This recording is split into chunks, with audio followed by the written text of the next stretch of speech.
Tujuh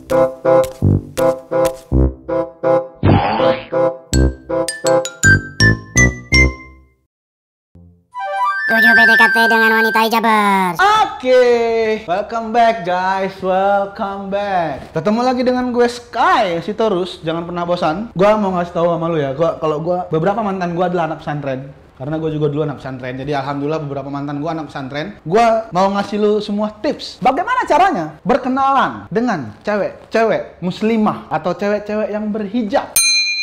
Usahakan kalau lo setiap ngechat atau SMS atau chatting di line atau mention, ucapkan assalamualaikum.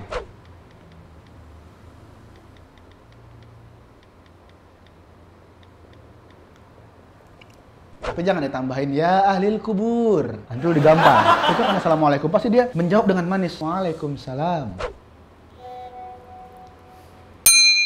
Kalau lagi jalan, kalau misalnya lo ngajakin dia jalan atau ngedate, lo usahain lo bawa dia ke tempat ba'da maghrib. Jadi nanti ketika lo ditanya, udah sholat akhi? Lo bisa jawab, udah waktu 3 rakaat plus 2 rakaat sholat sunnah. Weh, dia langsung, subhanallah. Itu jantungnya cewek itu tuh berdebarnya gitu, subhanallah, subhanallah, subhanallah. Jangan asal pilih tempat, carilah tempat makan atau tempat nongkrong tuh yang bernuansa islami. Restoran Timur Tengah misalnya, lemak semua itu kan. Pasti doi seneng banget men, karena di situ tuh daging semua.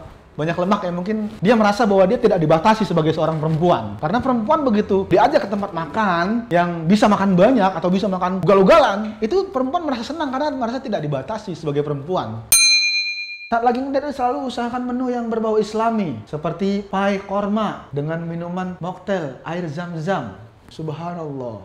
Atau nasi kebuli fisabilillah, nasi bakar wallahu a'lam, biar dia senang juga. Nuansa islami.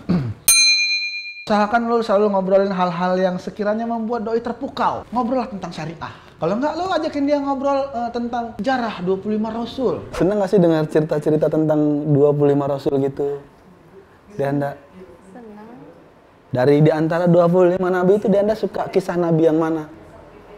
Semuanya saya suka. Semuanya saya suka. Oh, semuanya Anda suka ya. Alhamdulillah, subhanallah sekali ya. Di Anda ini ya. Iya, makasih. Jangan ajakin ngobrol jihad, nanti lari otak kalian. Jangan sekali-sekali ente nyoba buat megang tangan doi, bukan muhrim coy. Jadi kan gini. Maaf, bukan muhrim. Enggak, cuma mau ngeliat kuku doang, mau ngeliat kuku. Kayaknya kotor tuh, kuku harus dibersihkan tadi. Dalam Islam, sesungguhnya bahwa bersentuhan tangan itu adalah masih belum diperbolehkan. Karena bersentuhan kulit itu bisa mengundang hawa nafsu. Geli-geli gimana gitu kan.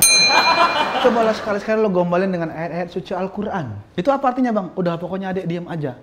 Intinya mah, abang sayang banget sama adek, itulah artinya. Padahal artinya bukan itu.